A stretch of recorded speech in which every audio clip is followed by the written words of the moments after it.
I knew that my heart was here. I didn't want to go, but like, I guess my body wanted to go do stuff. Welcome to Normalizing Non-Monogamy, the podcast where we interview incredible people from across the entire spectrum of non-monogamy to hear their fascinating stories. We strive to bring guests on the show who have a healthy approach to non-monogamy. However, it's important to remember that everyone does it a little bit differently, and the views and opinions expressed by our guests do not necessarily reflect our own. Additionally, we produce this show for entertainment purposes only.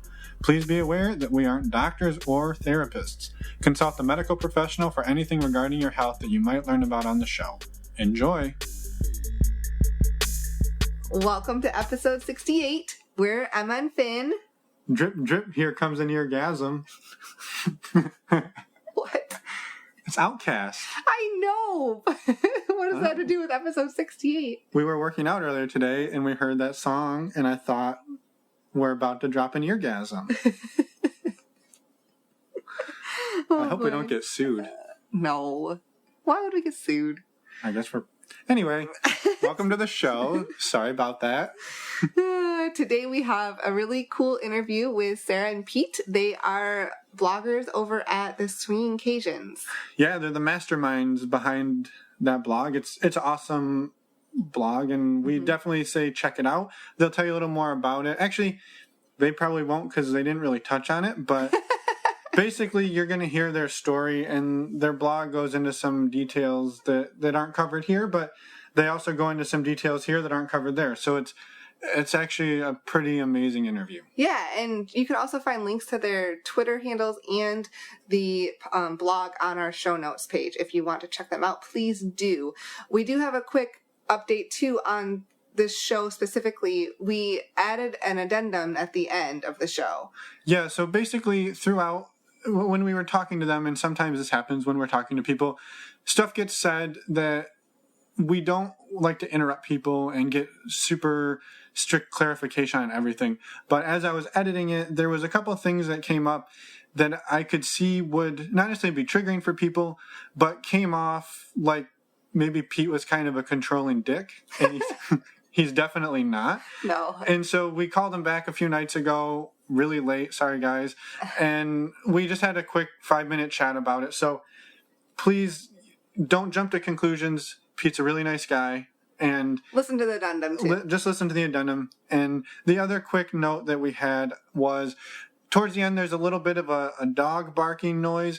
It's pretty quiet, sounds like a cute dog. Really, I don't know why I bothered to tell you. It's on their end. Blame them, not us. Yes. Well, okay. It could have been. I guess it wasn't on our end. We know that for sure. Yeah, we do. Anyway, usually they're on our end. Usually it's chickens and shit. But, yeah. All right. But real quick, a shout out to Ziggy for... Siggy. That's you what did I this? said. No, you said Ziggy again. Siggy. Siggy. Siggy. For the awesome music for the intro. That's all I was getting at. I said it right, didn't I? Yep, it was perfect. We were last week in Atlanta at Atlanta Poly Weekend. We just wanted to say, thank you to everyone who stopped by the booth. Anybody, new listeners that we picked up there, we're happy to have you. And we're excited for all the people that we talked to that want to come on the show. So we're really excited to get that going, and all of the amazing people we met that supported us while we were there and we got to know. Yeah. Well, that was an amazing trip, and we actually have another really fun trip coming up. We'll be in Portland, Oregon, from June 24th to July 1st. Sorry, Portland, Maine. I know you got excited. I know. Well, someday we'll be to Portland, Maine, too. But we're going to a conference, and it's called the World Domination Summit. If you happen to be out in Portland and want to reach out, please do. We'd love to hear from people out there if you have any recommendations. Also, if you're going to be part of the conference, definitely let us know that too. If you want to know more about the conference, go to our show notes, and there'll be a link there. Go check it out. It's going to be super cool. It is not related to non-monogamy, but full of super badass people. Or domination. There's no BDSM that we know of. No. That's not why we signed up. And so we're going to get into the show here, but first, we do have a big announcement today, and so we're going to spend a couple of minutes talking about that, and then we'll get into the show. Yep, so the announcement is we decided to launch a Patreon page. So before you roll your eyes, unroll them. I know you just rolled them. We're not creating any special content here. There's no special blogs. There's no special episodes. No, our content for this podcast will always be free. We really believe in that. We're sharing people's stories. It's all your own stories, and we want that all to be free content. But what we have had is a lot of people reaching out to us and talking to us saying, first, how can we support you? And second, we wish there was more of a community around your show. And so what we're going to do is try to build that community, and we're going to use this platform to do that. Not because we don't think a community should be free, but we kind of want to keep out a lot of the trolls and the bad apples. Yeah. So it's not like it's exorbitantly expensive, but so where we've gone is there's 2 levels. There's Team Finn and Team Emma. Yep. You describe Team Finn, I'll describe Team Emma. Well, that's not fair. Mine's so short. I know. Oh, shit, I shouldn't have said that. I said mine's short. Anyway, too much information. So for Team Finn, what you get is we're doing a monthly Q&A, like video chat conference thing with anybody at the $2 Team Finn level. Yes. So, yeah, that's pretty much what you get there, which is quite a bit. You get to join the Q&A, a monthly Q&A. For Team Emma is a $5 amount level, and that one you get to also be part of the monthly Q&A, but you also get to submit questions as part of that Q&A. We will answer ahead of time. Right, ahead of time. We will make sure to answer all of the questions we received ahead of time from those team members before we open it up for other general questions. And then the other thing you'll get is you'll get to join our Discord community. Yeah, so Discord is like it's a server, kind of a big chat room kind of thing, but it will be private for only people at this level. Again, just to try and keep out trolls and shitty people from being shitty. So we also have full control over it. So if there's someone who gets in that's shitty, we'll kick their ass out. Anyway, we will. The whole premise Don't behind be shitty this. People. The whole premise behind this is to build a community around this. Let people get in there and interact with each other, talk, share stories, share ideas, ask questions, get feedback. It's really just a community sort of crowdsourced information source. Yeah. That's a lot of sources. Yeah, that's okay. So that's what's going to happen in there. We'll be in there. We'll be chatting, answering questions, and who knows what else. Yeah, we're super excited about this, if you can't tell. And I just wanted to mention, too, our first monthly Q&A is going to be at the end of July. So we wanted to give people the time to sign up and hear about this before we actually did a Q&A. So that's kind of the timeline we're thinking. The other thing you get, there's more. But wait, there's more. We'll be doing like random giveaways of stuff. We've had sponsors give us lots of stuff. We have buckets of free condoms and free lube and all sorts of cool stuff. Maybe lingerie, who knows? Boxer briefs, whatever. Yeah, I don't know. We'll see. But we definitely want to do some random free giveaways. Yeah, that's pretty much it on that. So if you want to check that out, the link is in the show notes below. It's also in the show notes on our webpage, or you can go to patreon.com/NNM podcast. Yes. A reminder, you can find us at normalizingnonmonogamy.com. On that website are links to all of the show notes for all of our shows, as well as links to all of our resources that we always promote. And you can find the Patreon link there too. Yep. And contact us if you have any questions or feedback. Or want to come on the show. Yes. Go to the contact page on our website and let us know. Yeah. So we're super excited about all that. And don't feel bad if you don't want to or can't afford the $2 or $5 a month. Again, you still get all of the information that we're going to put out. You're never going to get shorted on a show. We're excited to have that, and we still love you anyways. Oh, definitely. Whoa. Easy. Start charging $4.99 a minute. I know. Like that. I know. All right, let's get out of here and hear what Sara and Pete have to say about their awesomeness. Yeah, this is a pretty sweet interview. Welcome, Pete and Sara. We have Swinging Cajuns. Yeah, Swinging Cajuns with us tonight, and we're excited to talk to you. Well, hold on. What is the Swinging Cajun? I was going to let them explain. Okay, well, what's a Swinging Cajun? Well, we're in Louisiana. Okay. And we're Coonasses or Cajuns, so, and we swing, so it was just an easy jump. Excellent. And it's also, I've heard it's like a blog, maybe? Yes, we have a blog. It's swingingcajuns.com. Perfect. So we reached out to you, I think, just got chatting on Twitter a couple months back, and we finally been able to connect, which is awesome because you have one of the dynamics, the starts to your story that we really love to hear because it's a little untraditional, and I think it's, I don't know, I love it personally. Well, I love to hear that it's working out. That's what it is. It's not necessarily fun, I'd imagine, but it's not at the beginning. No. And now that we've confused everybody, maybe we should let you tell everybody a little bit about who you are and then maybe how you got started. Okay. Well, I'm Pete, and I'm Sara. And this whole thing was completely unexpected and very much out of left field. We've been married for 6 years now. A couple of years ago, we ran into a bump in the road because we were a little comfortable. Complacent. Yeah, very comfortable. I'm very much a romantic and showed that intently in the first few years of our marriage. And so we were blessed with a child, and that took up pretty much all of our emotion and energy. Really all got fed into that. And I think a lot of what I was doing that really captured her heart in the beginning kind of subsided a little bit.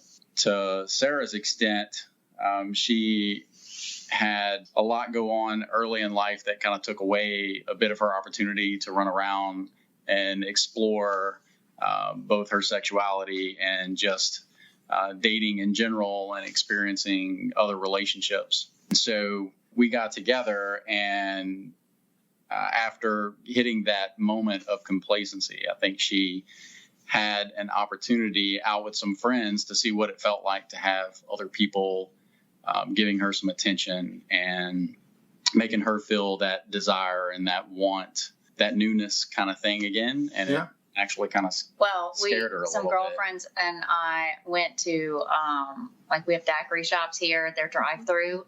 You can get your daiquiri as you head out back onto the road. And a lot of them are like, they have like live bands and stuff like that. So we all went to this daiquiri shop, and literally the entire place, because it's all people that go there all the time. So it's new faces, it's girls. We don't have any guys with us.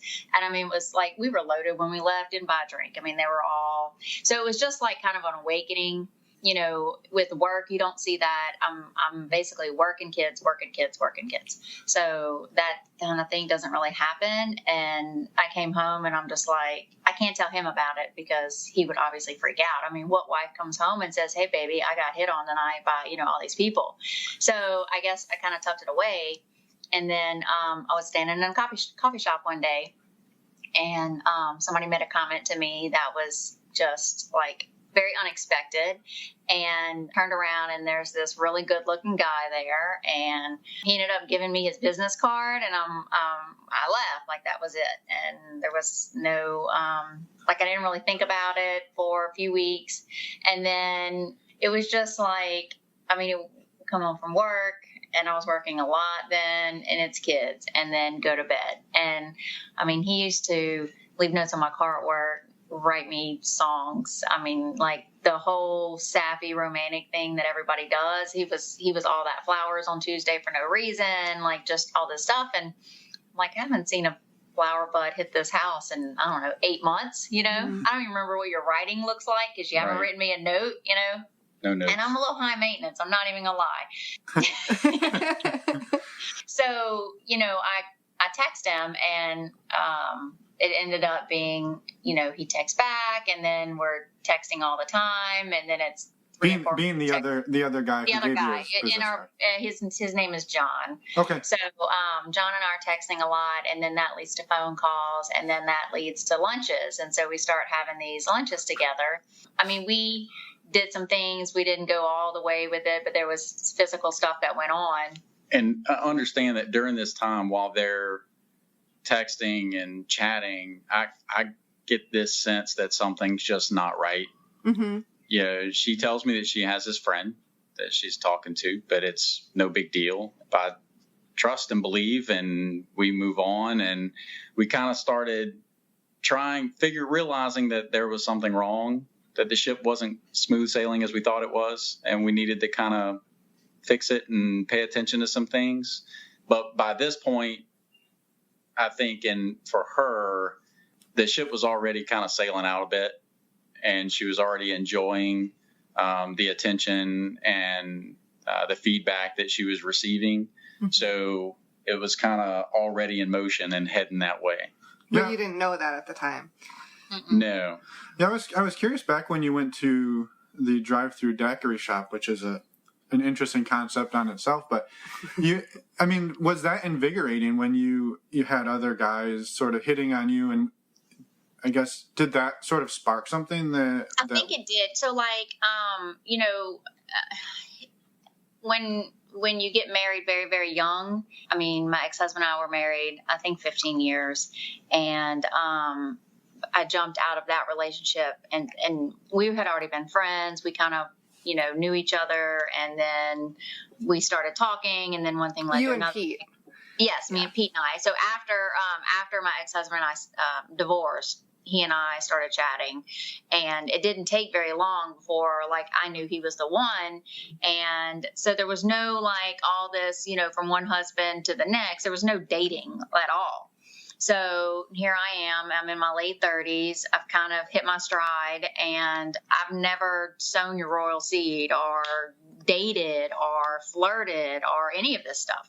So I go out and I'm like, oh my God, this is so much fun. And so I think it was just kind of an awakening. What have I missed out on? What did I not get to do? Did I settle too quick? But in that same sense, I had no intention of leaving him. He literally is the best thing in the world. And I'm kind of a hard person, and he's just amazing. So I knew that my heart was here. I didn't want to go, but I guess my body wanted to go do stuff. Had the sex between you two sort of waned as well over the, when you had kids and sort of settled down and the flowers stopped? Did everything else sort of go along with it? So it's kind of like everything with us, it's an interesting background. But when we got together, sex for her was more just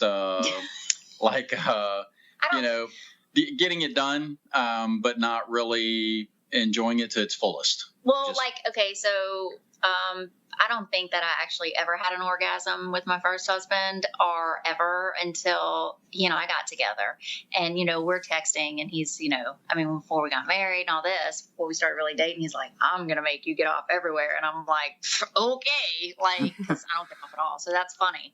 And we, then we get together, and it's like, oh my God, I actually did this. And then it was where I would every time. And then when this happened, he was trying to say is, when he was kind of realizing the ship was sailing, we started doing date night. So once a week, we would try to go have a date night with just us and not our kids. And so we were kind of trying to reinvigorate the marriage already before I unloaded on him what I was doing. At about that time, I'm like, okay, I can't betray him anymore. I have to stop. So I told John, I'm like, this is fun and all, but I'm out. And it was never an emotional thing. It was just like swinging. It's 100% physical. He didn't want a girlfriend or a wife. I didn't want somebody, chasing me down. I love you, all that, because I was where I wanted to be. And so it was a really good fit, which sounds terrible, but so cut that off. He and I start having these really nice dates and kind of getting to know each other again.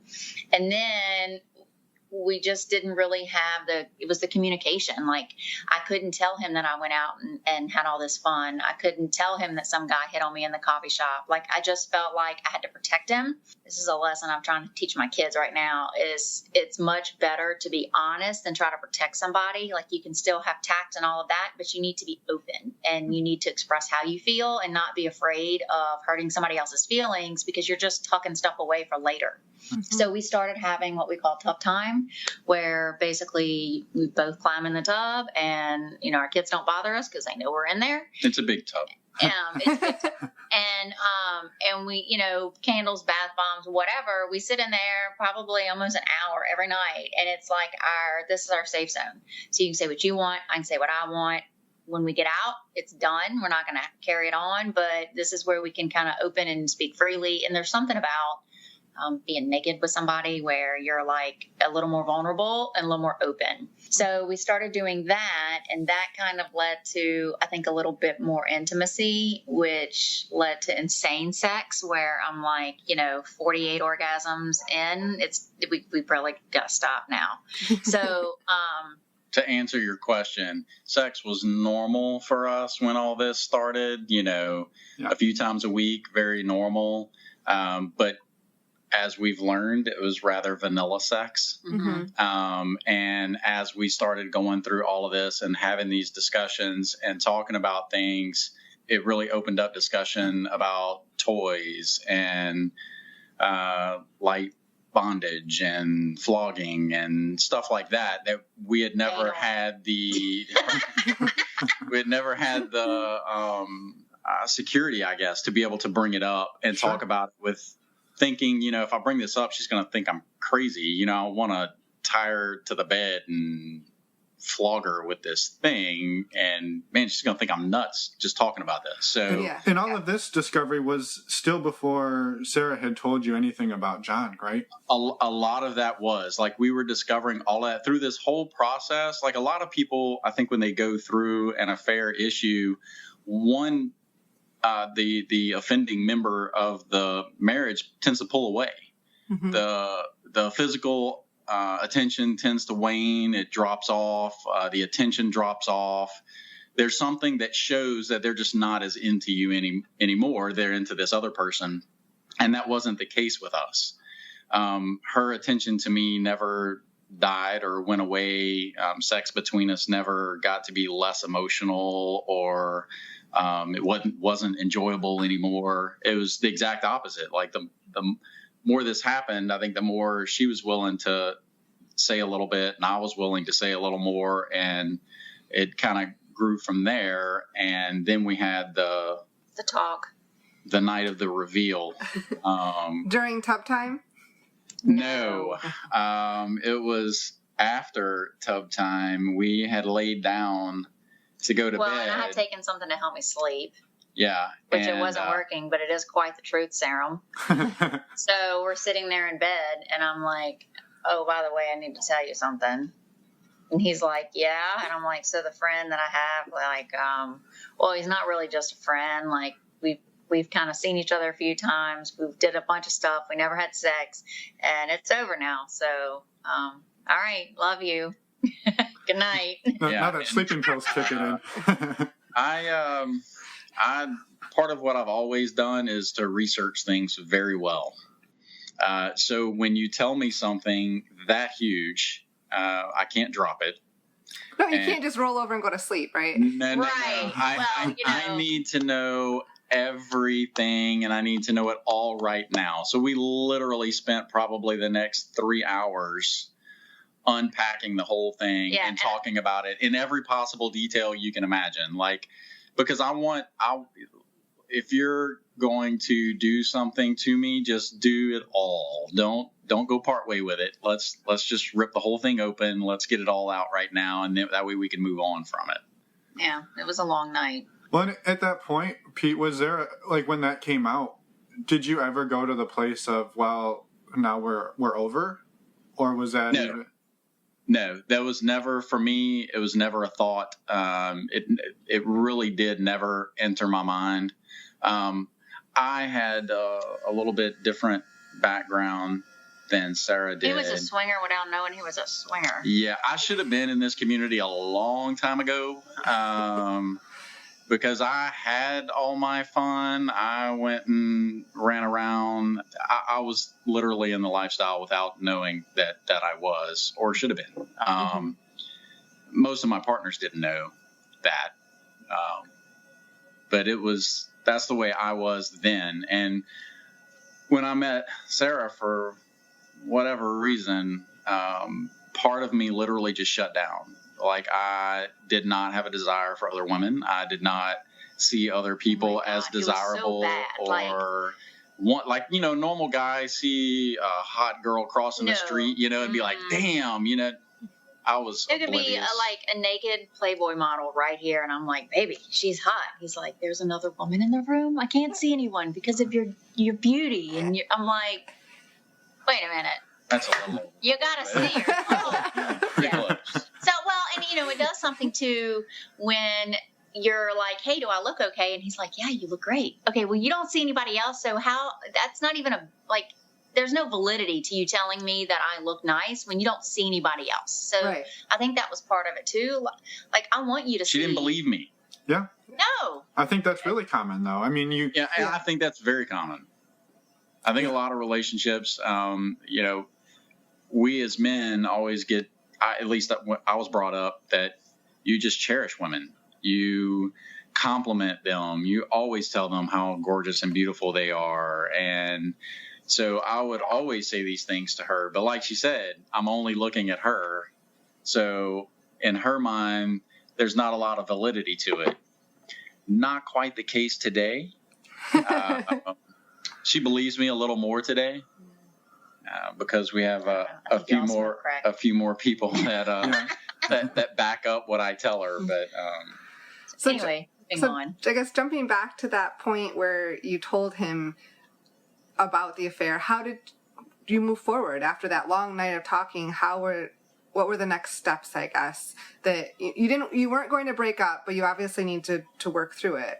Right, and both of us moved in a different direction at a different speed. So. We have kids. We have a blended family. You can't go out, and we were both previously married before. We both were married one time. So having the kids think about a divorce again is something that we didn't want to do. So it was very much, crying and all that behind the closed door, and then shutting the door, and then going out and for the family and being, okay, everything is great, So our tough times got much longer. We've sat in there 2 and 3 hours having to add hot water. And, and a lot of it was just like, I was in a place where I didn't care what you needed. I was going to do it because I had done this terrible thing and I had work to do.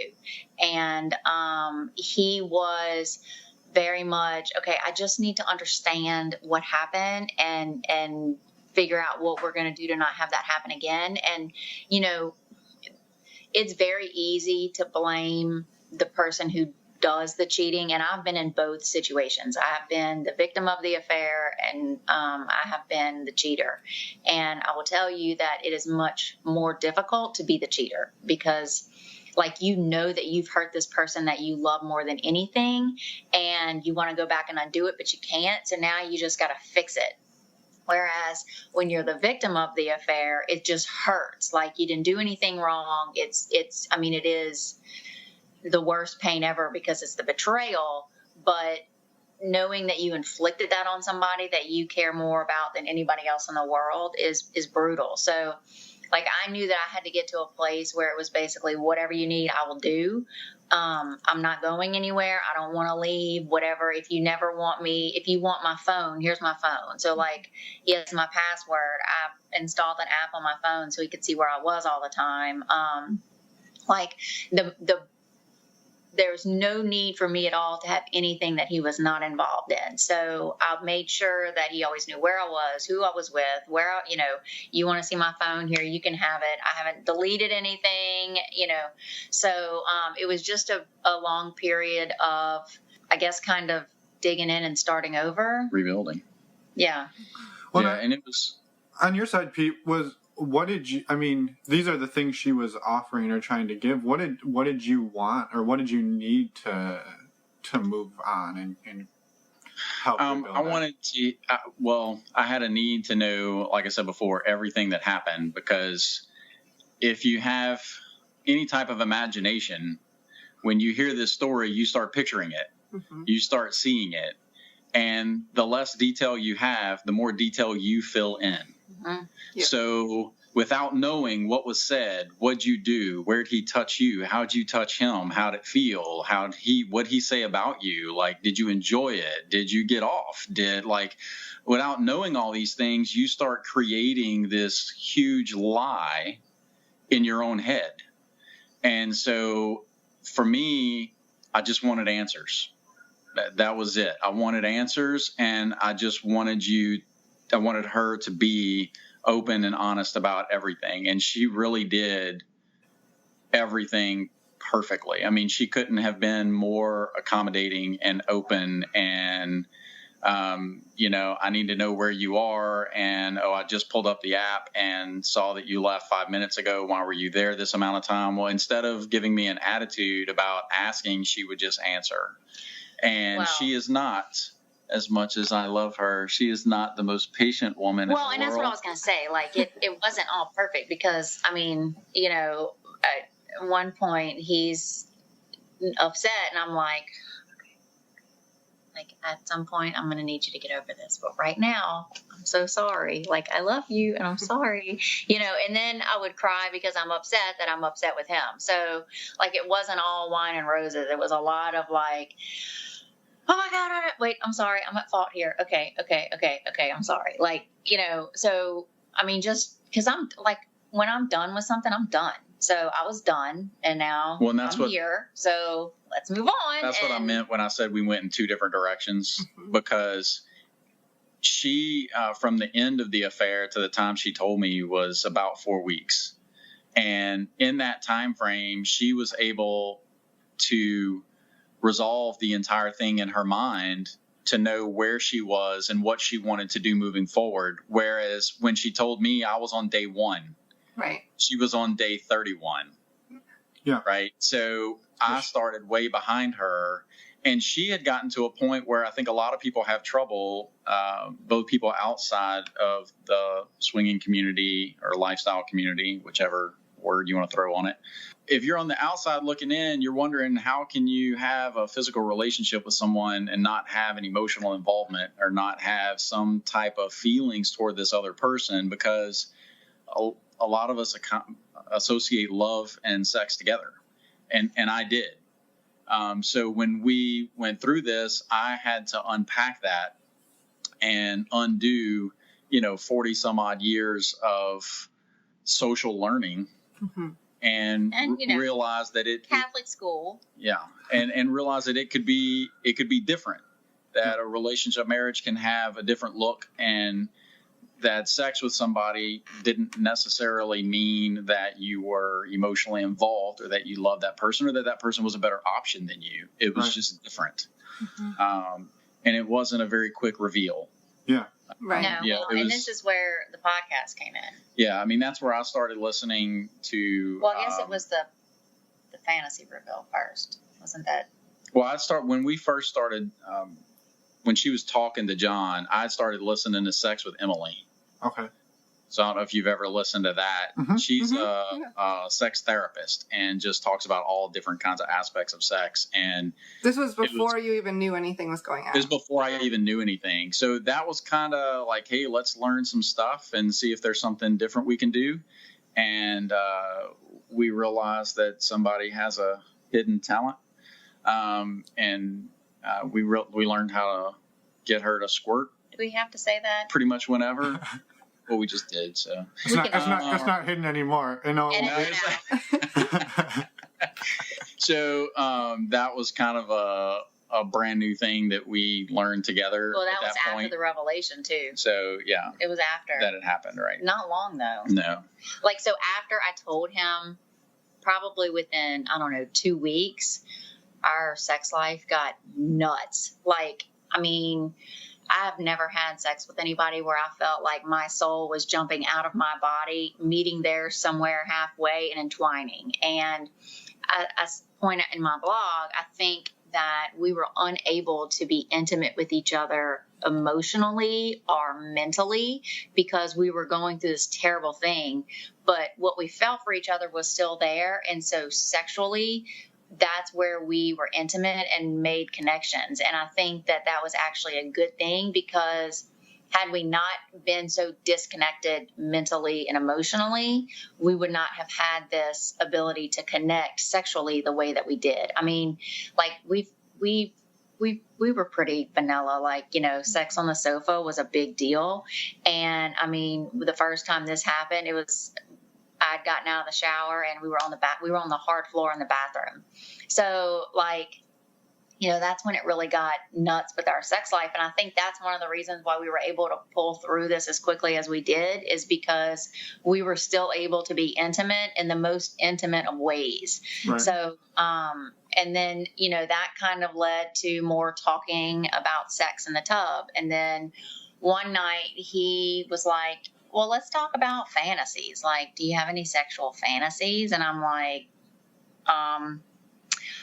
yes, I do, but I don't really want to tell you on this one, and we're not going to talk about it. Next topic. Well, now he's like, my God, what is it? And I'm like, okay, I would really like to have two guys, like, because I kind of liked all the attention, and so having two guys give me attention would be amazing. Right. Well, that was the question I was going to ask is, so after you revealed this, or even after you cut it off, were you thinking on your end, Sarah, like, you know, maybe there's a way to do this that's on the up and up? So I had never heard of the lifestyle or swinging or any of that, and I had no clue that was a possibility or potential. I mean, you know, I was raised in a very repressive Christian home, and we weren't even allowed to listen to secular music growing up. We only could listen to church music, and it was almost like a cult-like. So no, I had no idea that any of this existed. He actually started, when I said that's when he started looking for threesome stuff, and then fell upon the lifestyle. And I don't know, maybe Caleb came in at some point. I don't remember. Yeah. But you knew you enjoyed the attention, and you knew that that invigorated something, and you just didn't know that there was an outlet for it that was correct. And we have a friend that was in the lifestyle. We were not aware of it, and they like talked, and he told them kind of about it. And so then he started listening to podcasts, and the first one that he listened to was Life on the Swing Set, which was his book where they, you know, he and his wife are having trouble, and he's like, well, there's always swinging. And then, so like, that was the first thing that we listened to. And then I listened to it, which I'm not a big podcast person. Like, I like music, and it was the audio book. Yeah, it was the book. Like, he'll tell me, listen to this show, it's cool, listen to this show, but mostly he's the podcast junkie. I'm the reader, she's the peruser. Right.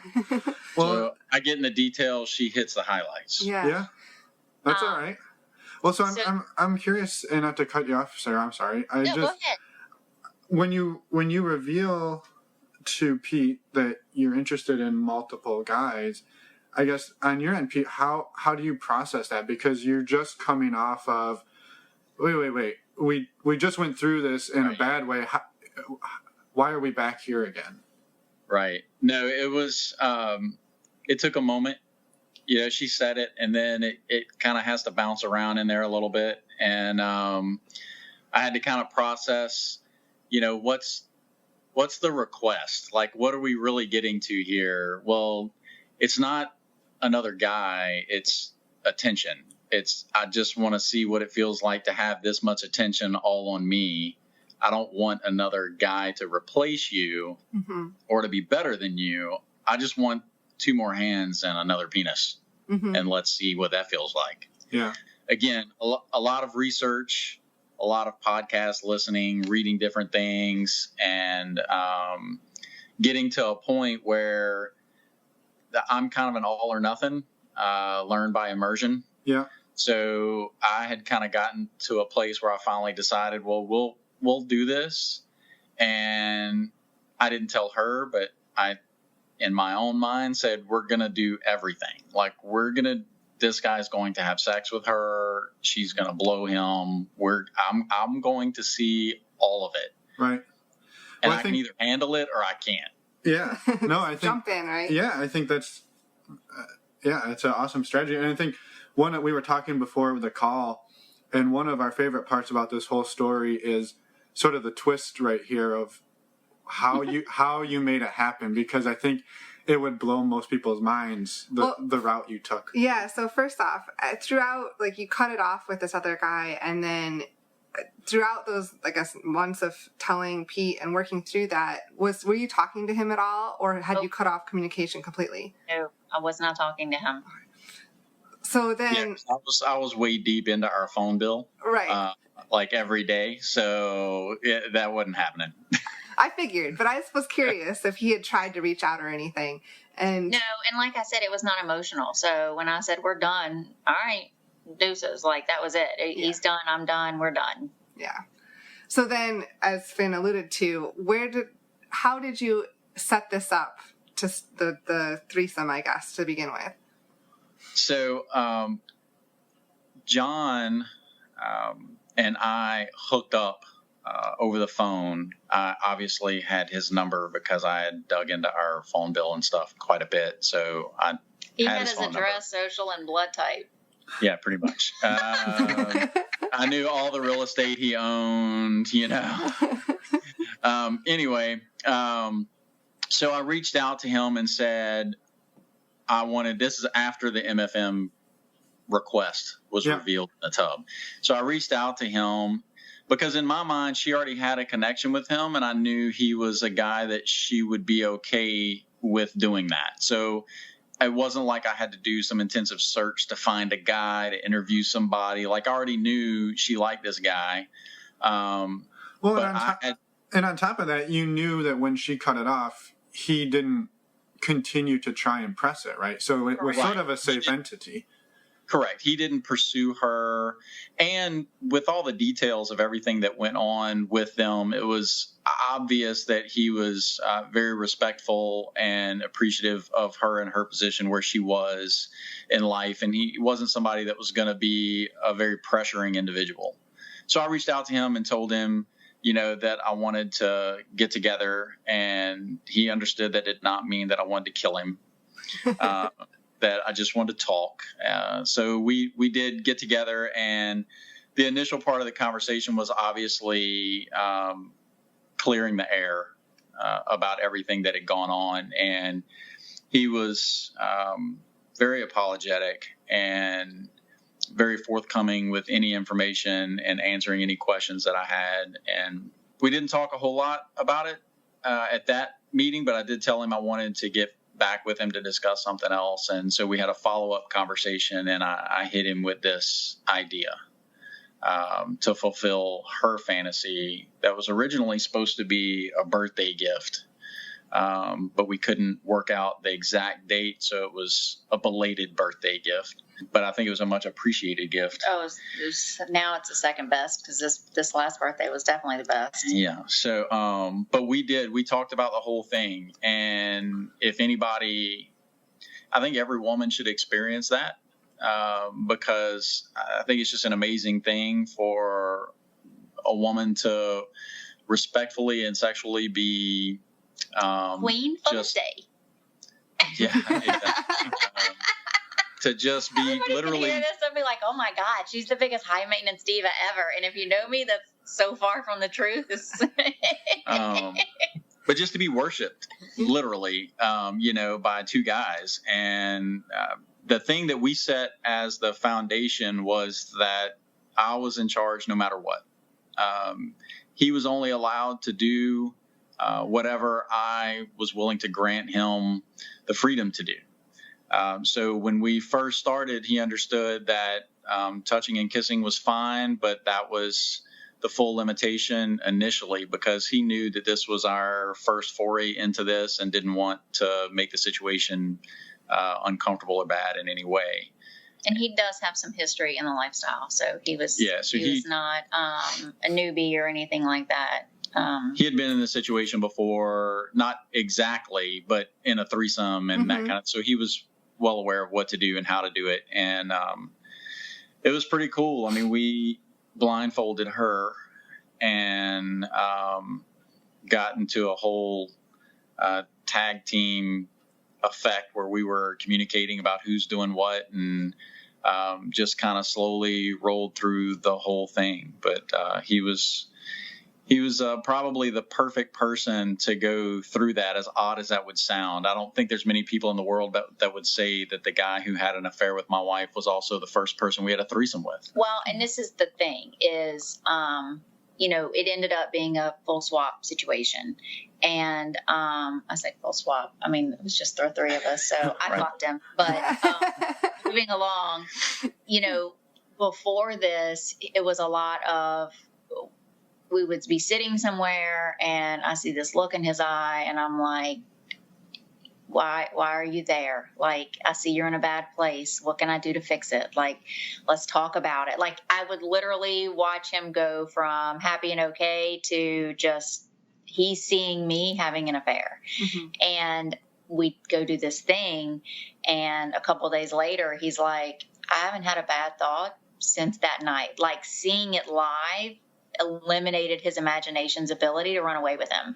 So as crazy as it sounds, that was probably the most therapeutic thing for him, was to be there and to witness it. And it's never been a hitch since. Like, he's great, I'm great, we're great. So like I said, when you don't have information, you fill in your own thing, right? You create. So in my mind, man, this guy was just amazing. He was everything, he was all this stuff that I'm not and I couldn't be. And it was something that she wanted enough that she went out and enjoyed time with him. And I added in all this emotional flavor to the story that was never there.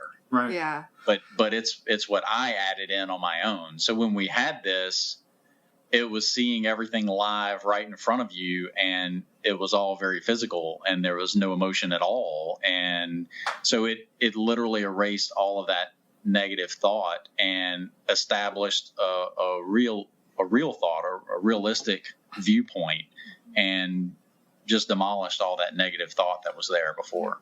I was just saying, I can really relate to that feeling. Like, the thought of something might not be as bad when you see it in person as you make it in your mind, I guess. So I can see it's totally therapeutic to see it happen and to work through all of that is very helpful. And the other point I wanted to make is back a little bit when you said, like, every woman should be the queen for the day. And I totally agree with that. And I think any person should have that opportunity, right? Like, any person should have the opportunity to be the center of attention in a sexual situation for a little bit and try that out, because it's amazing.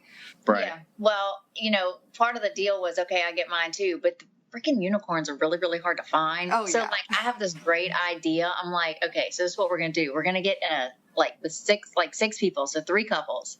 Or was it 3 couples? No, it just has to be 2 couples. Just the 2 couples. 2 couples and egg timer, 20 minutes. It's a rotating threesome. Mm-hmm. So there's a threesome going on, one person over here, right, watching, hanging out, and then you tap out. And then, so, I mean, I think it'd just be fun. It'd have to be with the right people who are nerdy as me, but, yeah, no, I know. Ben's like, hey, all right, let me check my calendar. And so anyway, yeah, absolutely. And a lot of girls are very intimidated by a threesome with 2 guys, and a lot of guys don't. They're like, we don't want that naked, because I don't know. It's just, but it really is a crazy intense thing. Like you said, everybody should definitely be queen or king for the day. And I love that rotating idea. Yeah, it would be fun. Mm-hmm. But it's definitely got to be with the right couple. I think there's a lot of things that occurs when you get another person added in to your sexual relationship that you don't really think about beforehand. You kind of prepare for what you might see, but you don't really know how that's going to impact you. And as guys, you can have an impact that can be quite deflating. Mm-hmm. Because you can, whether you're seeing this other guy having sex with your wife and all of a sudden your erection decides to vanquish itself, and how do you come back from that? What do I do? How do I recover from that? Well, this is our first experience, so It was a lot of learning on my part, a lot of excitement on her part. And you did great. And we got home, and the sex after we got home was even better than the threesome that we had just had. Yeah. And crazy. And then I know I've heard some people talk about it. Some people have asked about I don't know if there's the drop. Oh my God. There's a swinger drop or whatever you want to call it, but it's after you have this euphoric moment, and then a day or two later you're almost depressed because you're coming down off of all this adrenaline. It's almost like a bipolar swing. Like you have all this euphoric thing, which I've never had since. And I think like there was so much emotion into this. I mean, it was hard for me to have them both there and be comfortable. The blindfold really helped. Like that's what did it. Yeah, because prior to the blindfold, she was ready to bolt. I'm like, I'm leaving. I can't. She was ready to leave. Well, that was a question I had. Like when you when Pete, when you told Sarah, like, okay, we've got a threesome set up, and oh, by the way, it's John. I have to imagine there was a moment of like, what the? Yeah. Yeah, absolutely. And we when we got to the location and all three of us are kind of chatting, you know, it's kind of the swinger question of the evening is always, how are we going to get this started? Yeah. And short of just grabbing somebody and getting after it, you know, you got to kind of figure out a way to ease your way into it. And so she stepped outside for a moment to kind of collect her thoughts a little bit. And I looked at him and said, dude, how are we going to do this? Like, he said, I got this. He said, when she comes back in, I'm going to tell her I want to see you two kiss. And so we started kissing, and I discovered this much later when we unpacked it and talked about it. But while we're kissing, I'm thinking, man, she's really into this. She's like, man, this is a great kiss. She's like all about it. Like, man, this is awesome. And little did I know, get me home. In her mind, she was, had dancing feet and was ready to run. And while we're kissing, John grabbed the blindfold and looked at me and just kind of nodded, and I nodded back yes, and he slid it over her eyes. And once that happened, I'm good. Like it was just like I needed that sense gone so the other ones could enjoy themselves. And it was heaven. But so we have this great night. It's all emotional. You know, we come home. It's like I think it's emotions on hyperdrive. Mm-hmm. And probably 2 days later, I'm on the back patio, curled up, crying in a chair. Like, how can you love me? Like, we just did this terrible thing. I mean, like, I don't know how I'm going to live with myself. And I can't believe I never want to do this again. I hate this. Like, so bad. Which I'm not, like, I don't have depression. I'm more of a high, like, OCD, everything's type A personality. I don't get depressed. And I'm like, I couldn't handle the amount of sadness that I had. And it probably took 3 or 4 days of us talking through that to get over that. And then. Well, and that was what was even more unique is prior to the threesome, it was her supporting me emotionally because I was the one in an emotional bad place, and she was helping to bring me up. So we actually have the threesome with John, and all of a sudden I'm the one telling her it's okay. We're going to be all right. It's not bad. It's all good. We're going to be okay. You know, and she's having to hear that from me to realize that we didn't do a bad thing, and we didn't hurt our marriage in any way. And we got to being okay and decided that we did enjoy it. It wasn't one thing I have said that I hear a lot in the lifestyle is all men saying, I love to see my wife get fucked by another guy. I love to watch that, which was not the case with me. It wasn't a turn off. It just wasn't a turn on. Mm-hmm. Right. And so I was kind of confused in that moment because I'm like, wait, am I doing this right? Because all these guys are way into watching their wives having sex, and I'm not like it. No, that's me. Yeah. And I'm she's like, over here. You look so hot fucking that woman. Oh my God. she's like, yeah, you go have sex with her because I love watching you. So, but is it still that way, Pete? Or yes. For you? For the most part, for me, it's hit and miss. It's getting better. It depends. If the guy and I have like a really good connection, it seems to be less. That's where I enjoy watching her a little bit more. Mm-hmm. I have found out that I am much more verbal than visual. So the more I hear that she's enjoying herself, the better I enjoy it. Mm-hmm. So it's almost like you need to be blindfolded. Right, right, maybe. Yes, good plan. That'd probably scare the crap out of me. I don't know. Who's doing what to me? I don't know. We're actually doing a hotel takeover this weekend. We leave tomorrow, so maybe I'll bring it. Yeah, no. I don't think I'm ready for that yet. So jumping back, you had this threesome, and then in the drop after that, where did you progress? Obviously, now you just mentioned you're going to a hotel takeover. You got more into the lifestyle, but how did that progress? So we decided after that we would try hooking up with another couple, partly because I think she really enjoyed the threesome. I enjoyed it, but not to that level. And I think it was a lot because I didn't receive any attention. Mm-hmm. Like, I wanted somebody giving me attention. You now have this affirmation that this other guy finds you very attractive and is way into you and wants you.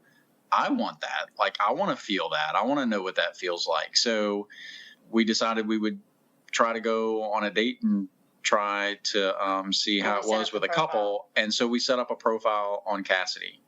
It was hilarious because we got it all set up. We bought the profile. Paid for the whole year. And about, 3 days into our profile, I get a message back from this couple. And they're like, we'd really love to meet you guys. And I get all excited because it's the wife. The wife is very attractive. And I'm like, man, this is great. Let's do this. And so she comes in and I'm like, baby, these people are really into us. Check this out. Like, this is so cool. I'm so excited. And she looks at me and like with fear in her eyes and grabs the phone and walks off with it and comes back 10 minutes later and tells me our entire profile has been deleted. Gone. Everything is gone. We have no profile anymore. And come to find out, I was a little jealous. Yeah, somebody was like, oh my goodness, look how excited he is. No, not doing that. And so then it took me a couple of weeks to get where I was like, oh, well, this is normal, you idiot. Like, this is how it's supposed to be. Now suck it up and let's go. Like, so I created us a new profile and I'm like, okay, we're back. So then, we started kicking a few people. We set up a first date. We knew that we did not want to like just go meet people and have sex or make out or any of that. We wanted to just kind of dip our toes. Let's have drinks. Let's talk about the lifestyle with some like-minded people. So, and we had 1 or 2 dates before we went with. I think there was 2 dates before anything. So the first day we met this couple. We're sitting at this, there's a place here, it's Ben 77, and it's so funny because we'll say, okay, where do y'all want to meet for drinks? And every couple says Ben 77. So there's a running joke now that Ben 77 is a swinger joint. Or it's becoming one. It is, yeah, right. It's becoming one. We love our little waitress there. But anyway, so we go there, we meet him, and we're chatting, and he finds out the line of work that I'm in. And he says, oh my God, you should talk to blah, blah, blah, first and last name. Him and his wife is blah, blah, blah. And like, y'all could maybe do some business together. And that like he was insinuating that couple was in the lifestyle. No, he said that they were in the lifestyle. And just dropped their first and last names. Yes. Right there. And so I'm like, well, actually he and the the couple are good friends of mine. Right. And I'm like, I don't know those people, never heard of them. Oh, the couple he name dropped was already were friends of yours. mine. Yes. Yeah. Well, and so I imagine for you that was a huge like. Well, is it always just a huge violation of privacy every time you meet somebody? Well, we kind of knew the rule because we had been. I mean, we were listening. Our first podcast was. We Got a Thing. No, Swinger Diaries. Swinger Diaries. Well, that's what you listened to first. Was You Swinger did Diaries. too. No, Anyway, I love Pit a Page. Like they're anyway. So we kind of knew the basic rules. Like you don't say names. Yeah, you don't talk about work. You don't talk about kids. Like all the stuff you talk about with your normal friends, you don't talk about with your LS friends. Well, and what do you see on every profile? Discretion. Yeah. So, I'm like, I gotta go to the bathroom, and I'm texting my girlfriend. I'm like, oh my God, you just said y'all's names. Like, what? And so did you know your friends were in the lifestyle before this? Yes. Oh, you did know. Okay. Yeah. But like he didn't know us. He didn't know. So like that's kind of my thing. I think I called them Keith and Stacy in the blog. But yeah, that was you don't name drop on a date. So I'm like, okay, that'll be the last thing with them, And then we have I guess a second or third date. We go have dinner and drinks, and this couple, we just hit it off like crazy. And I've never been with a girl. But I'm like, oh, girls are so pretty, so maybe, I don't know, I have to kind of try it and see if I like it. Well, she's very bi, and they had just got a brand new car, brand new Jeep, and we're leaving the restaurant, and we're all pretty loaded, except for and everybody's been flirting and just gentle touching and whatever, and we're on the road all she ends up in my lap 10 seconds, and she undoes her seatbelt and climbs over onto Sarah's lap. We're like making out the whole way home, and longest drive ever. So that was kind of our second date, and I mean it's just kind of rolled from there. And so were you able to get beyond the jealousy, or has it resurfaced? It's for both of us, I guess. Either one of us could answer that. But I've had more of an issue with it. Starting off, I wasn't egotistical, but I had a pretty good level of self-confidence prior to the affair, and it pretty much eliminated all of it. Yeah. When that happened, it started making me question, if I was good enough, and the common thing among men, because we all use the wrong measuring stick, but it's, does she want something bigger? Does she want a guy that's more fit? Does she want a guy that's got more money? Can we ever make them understand that doesn't matter? No, right. We can't. No, it doesn't matter how many times we say, there is a certain point where it's not going to fit. So the bigger's not better. Like, hello. So I think that, I totally lost that. It's gone. It's fine. Whole train of thought. This happens. It's okay. Happens to us too. It's all good. It's an important point there. It's just vacated. I've had some issues with it early on, but it's pretty much gone now. It's not really something that's a concern now. I mean, the only thing that I don't like now is when I look at a profile and I'm trying to figure out if this is a guy that she might be into, that she thinks is attractive, because I do all the vetting. So I look at it and I'm like, oh, this guy's pretty hot. She'll like this. And I'm like, hey, baby. And I'll show it. She's like, nah. Yeah, I've never experienced that. I don't have a type. I don't understand. So I don't have a type either, I don't think. Some girls are like, they're all this height and this, bald, mustache, beard, whatever. And I'm like, it's really just if I can see myself kissing them, then I'm good. And some people most people I have to meet, but there are some people where I'm like, But no, what I was going to say about the whole affair is, it wasn't about what he was lacking. And that's one thing that I think he still hasn't wrapped his head around, is that I didn't go try to find somebody else because there was something missing from him. I went because there was something missing from me and our relationship, but it wasn't him. Like everything with him is great. It's that there was no more romance or fire or passion. It was, everyday life, and everyday life will kill your marriage. And then it was me not being able to kind of go see what's out there and feeling very trapped in my own life. I'm here now. I'm a mom. I'm a wife. I'm an employee, and I am just stuck. And that was not anywhere that I wanted to be. So, well, now that she says that was one of the things that she got to, which I thought was a huge, for someone individually to come to this revelation is very big, to realize that you're in a marriage because you choose to be. mm-hmm. Right. You're not in the marriage because the paper says you are and the ring says you are. You're in a marriage because you choose your spouse every day. You choose to be in that relationship. And when this whole thing ended and she had that month to kind of think about it and get to a good point, I think that's what she realized, was that this was exactly where she wanted to be. She wanted to be with me in this marriage together, and she didn't want anything else. She just wanted a little bit more fun, to go out and enjoy ourselves, but to do it together. Mm-hmm. So that's kind of, I guess, to bring it full circle, that's where we are today. Is we just go out with couples. We haven't had a threesome since then. We always go out with couples, and it's always same room.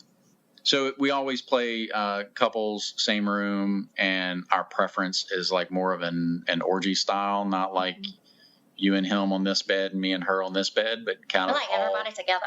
Yeah. everybody close, hands everywhere, kind of thing. Fun. So yeah. No, I think it's awesome. And I think, as I tried to say not so eloquently at the beginning, like the way that you two came into it and then navigated it and troubleshot at least some of the issues that you've confronted, and then to wind up where you are, I mean, from start to finish of like a fair beginning till today was less than a year, right? Mm-hmm. Or yeah, so from the time that she started seeing him to the threesome was almost a year. okay. No. That whole time frame, because from the reveal to the threesome was like 6, almost 7 months. Okay. That happened, and it's been a full year since then. 5 Okay. months. 5 months. From reveal to threesome was 5 months. Yeah. So you're roughly 2 years into it, Mm-hmm. all told. Yeah. Which I think that's amazing, right? That you were able to overcome these things, and they didn't destroy your marriage, or they've made it stronger. They've spiced up your sex life. You can squirt. I mean, it's all these things. Well, that came from. Way to call that out. I think, people forget that your whole entire life is a choice. You make choices, and sometimes your hand may be a little forced, but you still have a choice in even the worst situations. With marriage, it is I'm going to get up today and I'm going to choose to love and like my spouse, even though some days I want to stab him in the eye. We choose to focus on the fact that we love each other so much, and not the bullshit that we've been through. And I think that's what. Well, and you've got to learn from your mistakes and learn from your past, and not live in your past. Right. Yeah. You can't let that define your future. You just have to learn from it and make a better future. Yeah. No, I think that's very well said. And I was actually just going to propose that, that like leaving it there for this segment, and maybe because I know you have a time commitment, and I think we could probably pull a lot more awesome information out of you, and maybe we do it again for a future one, because I think there's a lot more to the story, and I think we covered an awesome piece of it. But I mean, wait, I have one more quick question. Yeah, go. Do you still do tub time now? Yes, Yeah. we do every night. That's awesome. Well, most of the time. Every once in a while we have to skip, but most of the time, yes. Probably 6 nights a week we have tub time. It's not always as long, and sometimes it's not like sometimes we get in there and we talk about, and we have, anybody with an ex-wife and an ex-husband can relate to, just life stuff. Yeah. It's not always lifestyle, fun, sex stuff. Nice stuff. Sometimes it's, you did this today and I didn't feel good about it. It didn't make me happy. Or you said this to them and this is how I took it. And so it still is exactly what it was meant to be. And most of the time it is all nice and fun and a way to just kind of wind down from the day and, reconnect. Get for bed and yes. Yeah. Decompress. But no, we absolutely still do it and love it. And I don't think, it's rare to say that something devastating was instrumental in creating a better future. But that was definitely the case for us. Going through all of the hurt and the pain that both of us went through all of that, brought us out on the other side. And it wasn't, everybody that's in the lifestyle says they communicate better and it makes their marriage stronger, but ours really got better before we started. Mm-hmm. And this simply improved it, because I wouldn't want anybody to think if you've had an affair, this is how you fix it. No, that's by talking. That's not the case. You have to be in a secure marital place. You have to be dedicated to your spouse and know that that's where you want to be forever and ever before you try to include someone else. Just as a side note, we've gone on dates with people that were not like, when I'm sitting across from you and you're not even looking at your wife and you won't talk to her, you're just focusing on me, I'm out. We like to play with people that are not fully invested in each other. Right. You want to pull us in, be all over your spouse. Yes. We love that. We think that's so hot. Yeah. Yeah. Yes. I want to see y'all kiss. Yeah, well, I think too, and you do not do PDA. Excuse me, I'm doing an interview here. I think the point that you made really early on, which was it never even crossed your mind that the affair was the end. I think that says a lot about where your marriage was and at the start, and I think that's really telling. So I liked that a lot. Thank you. Yeah. Well, thank you so much for just opening up and sharing your whole story with us. I think that the listeners will hopefully find it very useful and something to relate to. Well, thank you so much for having us on. We felt honored when y'all asked. Oh, absolutely. Well, we're honored anyone comes on the show anyway. So. That's true. Y'all's a great show. I love it because it's always different. Like, it's a big variety. The people you interview are all different. The stories are all different. So I love it. Awesome. Thank you. Well, that's the whole point. Well, until next time. Yeah. Which will happen. We will talk soon. Yeah. Thank you so much. Have a great day. Thank you, guys. Bye-bye.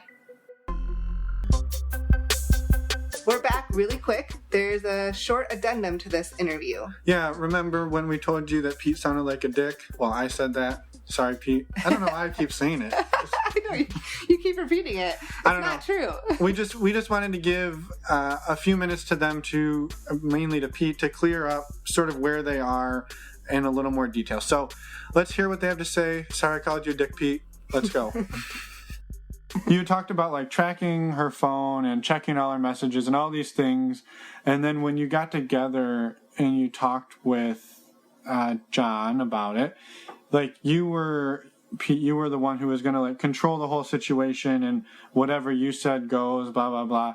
But I guess wanted to get the clarification that Sara had also her own agency and buy-in to that as well. That it wasn't, you weren't necessarily directing her consent. I was okay with whatever. Right, yeah, you weren't consenting on her behalf, I guess.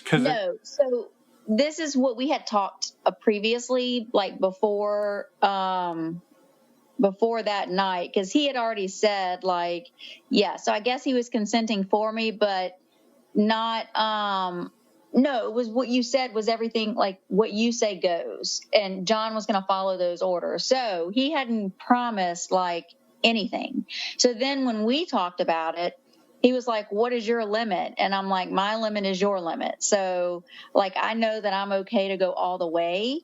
but I don't want you to think that I want to go all the way. Like I want to do whatever you're comfortable with. And we kind of apply that rule now to, like other couples. So like if we're with a soft swap couple, then we're soft swap that night or like whatever. So my limit was no limit, whatever your limit is, if that makes sense.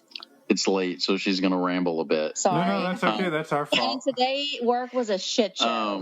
No, we had that when the conversation first started off in the tub about her fantasy, we had conversation then about what that would look like and what it could be like.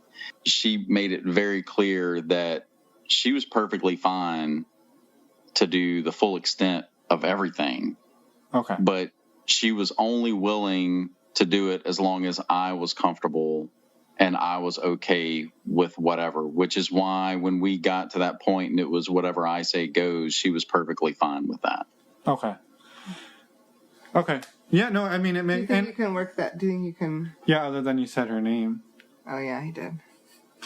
Well, God damn it. You want me to say it all over again without her name? Got a little editing magic. No, I'll make it work. I've done more magic than that. That was the main piece, because I could just hear... Oh, my God, yes. Like, he was doing this all and you had no say in it. Right. Oh, my God, are they like an 1800s couple? Right. Yeah. Does she wear a bonnet? Right. And No, it was very much a... They've just never met me. Her idea, and then, and that's, I don't remember if we really talked about it much, but that was one of the big things with all of it was that she was able to make that love and sex together separation way early in her transition period than I was. Mm-hmm. So by the time her and by the time she even told me about the fantasy, she was already there. Whereas I was still trying to navigate through everything. Right. And Right. Mm-hmm. Yeah. No, it makes perfect sense. And we just wanted to get clarification. So anybody listening that picked up on that and was thinking, this guy's an asshole, we wanted to clarify that you might be, but not because of those reasons. Right, absolutely. See, it's those kind of comments that are missing from this show. So, well, there it is. Well, the other one I wanted to bring up was, and along those same lines, is that, and maybe I am wrong here, but you don't necessarily still feel the need to like track her every movement and go through her phone every day. That was early on in the getting over. That was part of the healing process, and it is. I don't think he was there when the MFM happened. Like, if I remember right, you would. I mean, like, you might look every once in a while, but it wasn't like the obsession. I think he would pretty much quit. I mean, by the time we got to actually having the MFM, that was 6 months down the road, and I had stopped checking phone records months before that. Sure. And even the tracking app, we laugh about it now because our freaking kids. I only look at it now whenever I'm like, well, I'm just wanting to know if she's almost home. Like, is she almost home yet? Oh, and that's how our adult child busted us, because we were at Colette's and she Googled the address because we didn't turn off our location. For some unknown reason, her phone dings every time I leave work, if I go to the gym. I tried to shut that off. It will not shut off. It's possessed. So here we are years later. She's still tracking my every movement. Well, I'm glad that the tables have turned. Mm-hmm. So, yeah. Well, thank you for coming. Thank you for coming back on and clearing that up. We appreciate it. Late at night for all of us on a work night. But we had to get that out there because we knew it had gotten better, and we wanted to make sure that you were able to tell everyone yourselves. Yep. So. Okay. Pete is such a nice guy. Yeah. I can't believe anyone would call him a dick. I know, you keep doing that.